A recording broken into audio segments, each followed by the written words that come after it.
We're going to get started by letting the panelists introduce themselves. Once again, thanks for coming out. It's our prep for Black Friday event, Black Friday Cyber Monday, put on by Skipio. And then we'll just go down the line. Kyle, if you want to start and introduce yourself and give a quick plug for the company that you're with. Yeah, so I'm Kyle Shurtz. I am the VP of Performance Marketing at Avalanche Media. We're a full-service digital marketing agency based out of Lehigh. We work with all sorts of brands and businesses, and happy to help you hit your Q4 goals and your business goals. So, I'm Brooke Rosqvist. I'm one of the founders of Clash Marketing. We specialize in brand cohesion and online presence, along with some other a la carte marketing needs based on what you want. And we mostly focus on small businesses. Hello, I'm Michael Rutkowski, the VP of Revenue Marketing at D2L. D2L is based out of Canada, and I live here in Lehigh and work remotely. And I always try to explain to people that my job is to make sure that the investments marketing is making pay off on the company's bottom line. D2L is an educational technology company. I always tell people I love working in ed tech because when you impact learning, you impact people's lives for the better. And so it's a great space to work. And then I am Jordan Brandon. I'm the head of marketing here at Skipio. We're putting on this event.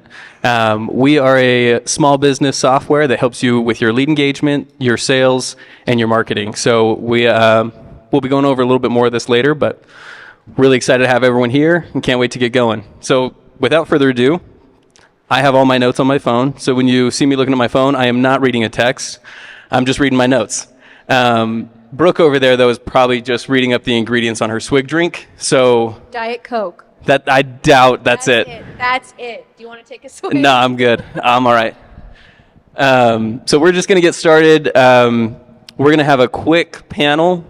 At our last event, people said that they really wanted to do more Q&A, so we have a lot more time for Q&A. And then after the Q&A, we're going to break out into some small sessions and do a quick workshop. We've got a worksheet for everyone to take with them to help you with your Black Friday planning.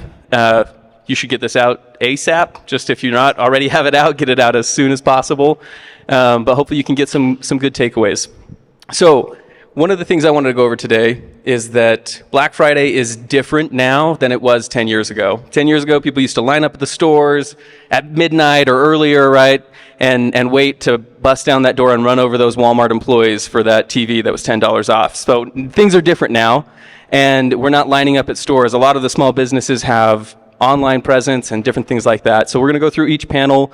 Kyle, I'd love to start with you and ask what you think is different about Black Friday today and how businesses need to adapt to the new Black Friday. yeah, it's funny. It seems like Black Friday has started to creep into even October of all the discounts. And I think as a business, something that you just need to figure out your strategy is you need to teach your customers and your clients how to treat you.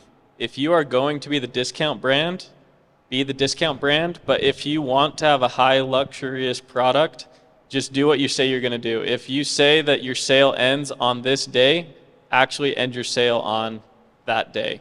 Don't say, oh, magically we're going to extend our discount. I just think it really trains consumers that, oh, I don't need to buy yet. But if you actually do it and you actually stand by what you say you're going to do, you're just going to increase your sales for that day specifically and probably for the month. Are you saying fake urgency doesn't work? Come on, fake Kyle. Urgency does not work like it used to. Brooke, anything to add there? I would say this is your time to be really creative because there's a lot of small businesses out there doing the same thing that you're trying to do is get more customers.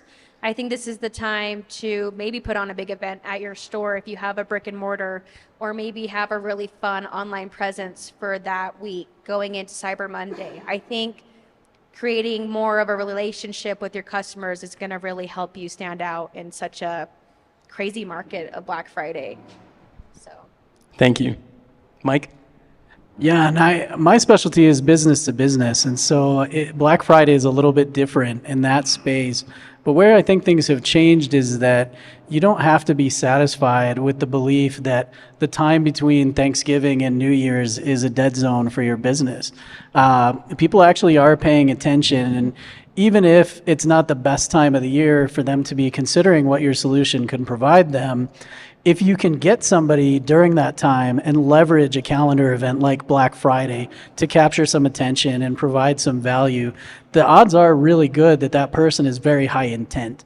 And so you've got a really good opportunity to actually make impact at a time when other things are not as competitive in the B2B space, because there is so much emphasis on the noise that's being created in retail. Yeah. One thing I want to add, ditto to everything. I feel like Black Friday is an event where consumers are waiting. They expect something from your brand. And if you can be like out of the box thinking, like Brooke was saying, like Mike was saying, you can get a loyal customer or at least a very engaged prospect that you can then nurture throughout the rest of the year. And then it doesn't have to be a one day and then over. One thing I wanted to throw to you, Kyle, the next question is kind of what do you do differently for existing customers versus new customers? I know that a lot of e-commerce brands will just slap the same thing on for everybody, but how do you make an existing customer feel special at this time of year? And how do you make a new customer feel like they need to be part of this? Yeah, I think you're always marketing to a human. Like when I see somebody calling my phone and I know who it is, I'm going to answer very differently than if it's a telemarketer, because I'm just not even going to answer their call.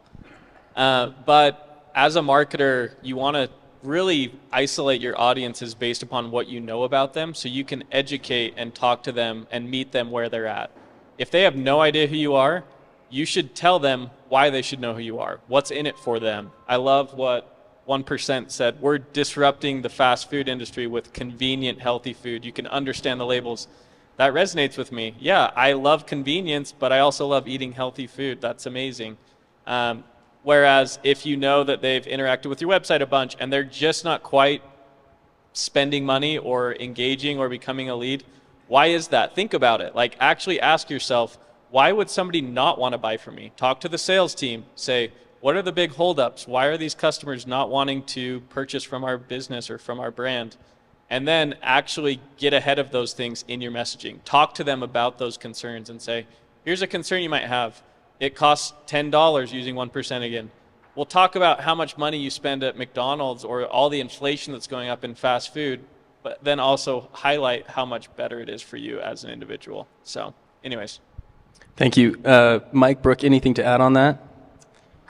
Did you talk about the difference between like new leads and Yes. current? Yeah, so the question, how do you market to an existing customer versus a new prospect? Yeah, I feel like with the new prospect, it's all about awareness and education, and that takes a long time. I think that's what's really frustrating about the newer ones is they might be a very solid customer in the future, but right now it feels like you're pulling teeth, but it is beneficial for you to create that education and awareness of your brand.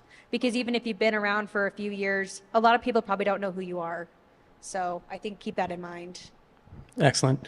Mike, I'm going to throw the next, unless you have something to add before I go to the next one. Well, I'll just say quick. I mean, anytime you have an opportunity where you can do something that feels exclusive to your existing customers, people like that feeling, right? They like knowing that they're on the inside, that they get something that other people don't. And so certainly, right, you want to leverage whatever you can for Black Friday for new business. But if you do have that core, if you do have that developing community or fan base, and you can do a little something special and extra for them, that's going to make a difference to them. That is the kind of thing that people really value and remember.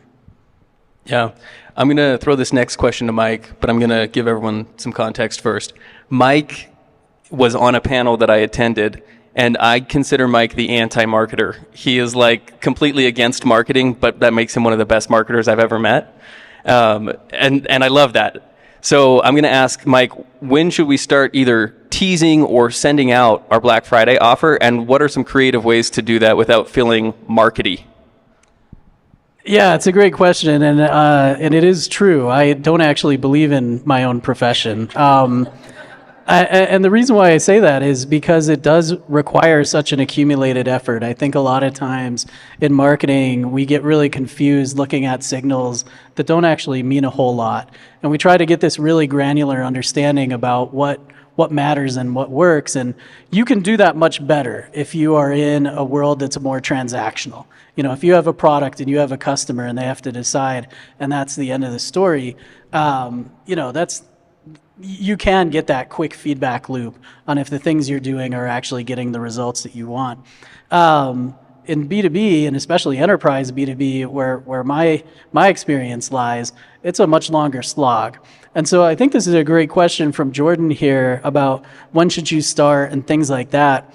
I was thinking about this recently because I was at Costco, and like they're already starting to get like holiday stuff up for the end of the year. And this was after, it's been a month now that they've had a bunch of Halloween stuff up. It's crazy to me, and I love Halloween, but like I think when you're looking at timing of certain things, you can take it from the perspective of what's going to be expected, because expected doesn't cut through the noise. Expected is what drops out. So if there's a twist that you can do on what's expected, that's going to open up the opportunity for you to have that engagement. And I do want to give credit to a team member of mine and mention something that she did last year around Black Friday and with the holidays approaching. She developed a campaign with our sales team. They identified a bunch of accounts that they would like to build relationships with. And it occurred to her that, with the holidays come parties, and people like to have fun things at their parties. And, charcuterie boards are pretty cool right now. It's really fun to go someplace and see a charcuterie board. And there's a lot of pride that people feel when they make a cool charcuterie board. So she got some charcuterie boards, and again, looked at that list with the sales team and coordinated with her BDRs to reach out to him and say, hey, you got the holidays coming up. If you're going to host a New Year's Eve party, would you be interested in us sending you a charcuterie board? We're educational technology, right? Like the charcuterie board has nothing to do with the software that we have. And they actually got quite a few people that were like, yeah, that sounds really cool. I'd definitely be happy to get that.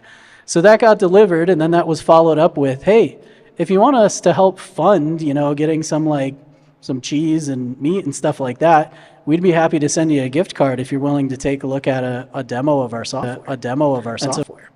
And so again, the response to that was great. So, being unexpected, that's what's going to break through the noise, and you can take advantage of the timing, to look at what's everybody else going to do and what's the thing that we can do a little bit differently that's going to stand out from that. And that's ultimately what's going to get really positive response. Awesome. Thank you, Mike. Brooke, I kind of skipped over you on the last one, so I'm going to shoot this one to you, and then we'll go back to Kyle. What's like the best way to build excitement for whatever promotion you're running? So we've talked about like be unexpected, kind of get the word out early. That's kind of normal now. No one's going to be surprised by that. What's a good way to get people excited for whatever promotion you are running?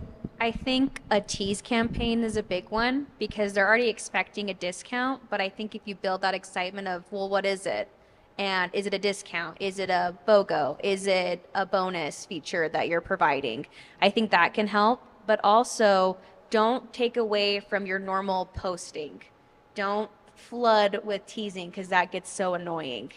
Make sure you're still sticking to your normal campaign, but put that in.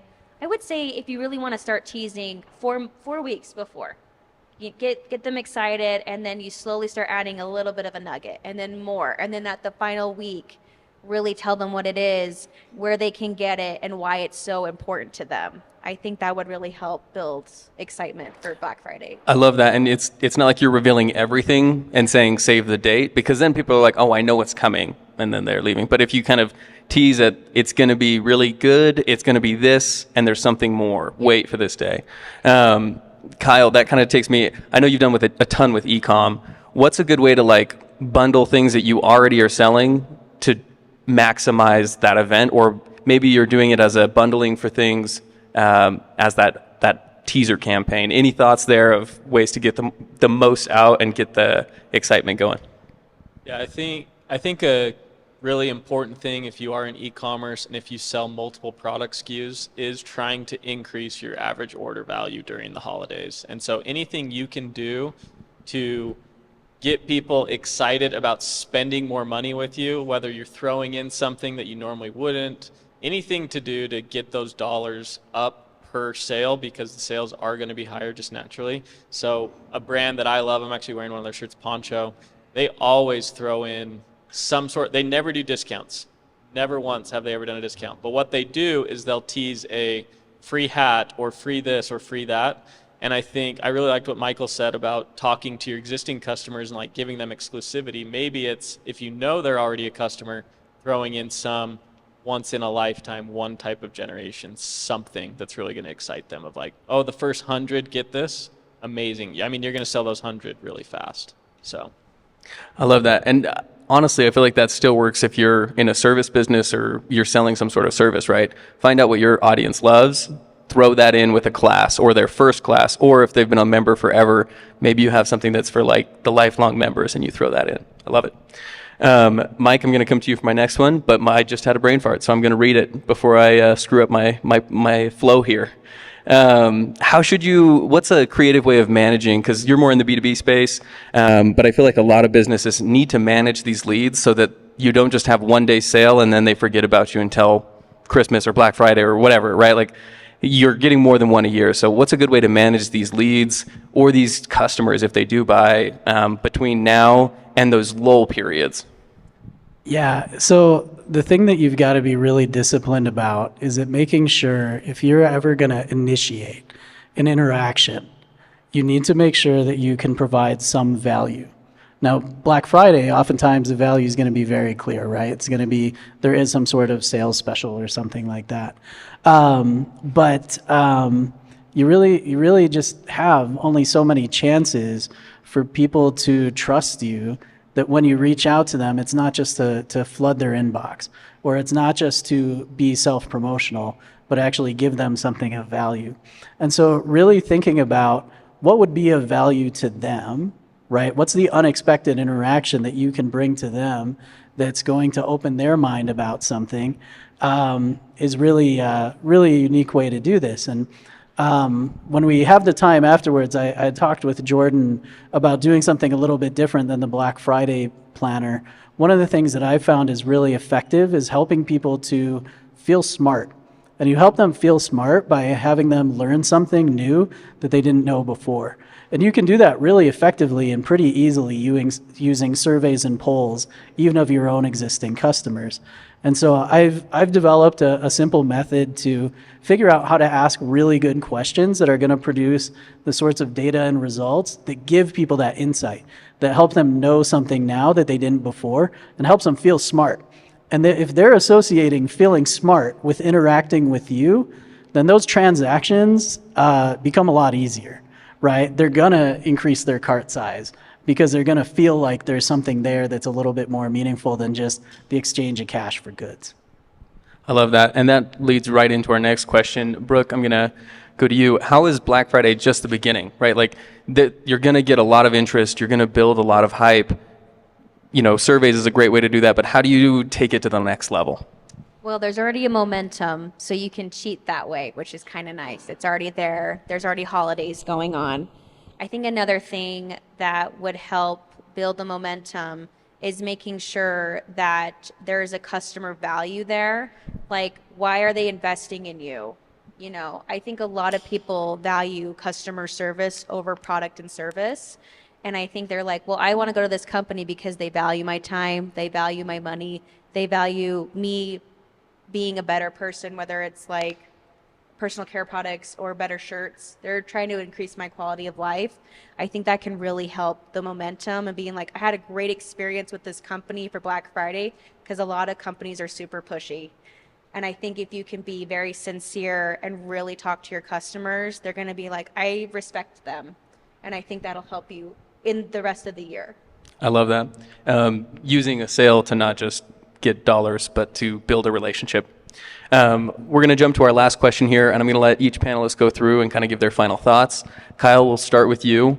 But how can a small business maximize their return on investment with their Black Friday campaigns? What's some strategies they should look at there? Yeah, I think the big thing, I love what the previous question of Black Friday is just the beginning. If you aren't planning to capitalize on post-Black Friday, that's a big miss. So you should have campaigns designed and built to capitalize on that excitement, that interest that initially comes in from Black Friday. And going back to speaking to people differently, whether it be your current customers who didn't end up buying from you, you should have campaigns talking to them whether it be people who said they were interested, right? They raised their hand, they subscribed to a newsletter, they sign up for your texting. You should have a campaign designed to them as to why they should buy your product or service at the end of the day. And to Jordan's point, it shouldn't be all just about getting the sale. It should be building, long-lasting, positive energy around your business. And if you do that, then you will see long-term effects and ROI. Love that. Brooke, we'll go to you again, or unless you want to skip to Mike, just answering that question again of how can a small business maximize their ROI for Black Friday? I think I like what you said, honestly, but I would want to just tell everyone that owns a small business, make sure you can handle what you're promoting. Don't overdo it. Make sure you have the money, you have the resources, because you are a smaller group of people. And if you're having friends and family come and help you, that's great. But understand that it's hard, and plan well so you're not overwhelmed and you can enjoy the experience. I think that's my biggest takeaway from that. Awesome. Mike? Yeah, I second everything that's been shared, and I would just add, look for the reactions. The reason why I say that is probably not a surprise. I don't believe in marketing. I also don't like reading business books. But there is one book on the restaurant business that I find very interesting. It's called Raising the Bar. It's by John Taffer. He hosts the Bar Rescue show, if you've ever seen that. And one of the concepts that he talks about is this idea of reaction marketing. And the basic idea is that every experience that you provide to a customer will elicit a reaction of some kind. And so as a conscientious small business owner, what you want to do is figure out what the reactions you want are. Some of them are going to be making the sale. Some of them are going to be having the relationship to lead to future business. And if the experiences that you're providing are not giving you those reactions, you want to go back and evaluate the experience and improve the experience so that it gets you those reactions. And so you have this opportunity, as Brooke mentioned, you can kind of cheat. There's some momentum there. You're going to have a higher volume of activity, right? You can learn a lot very quickly from the reactions that happen there that, like Kyle said, can set you up for other business and other interactions in the future. Awesome. Thank you.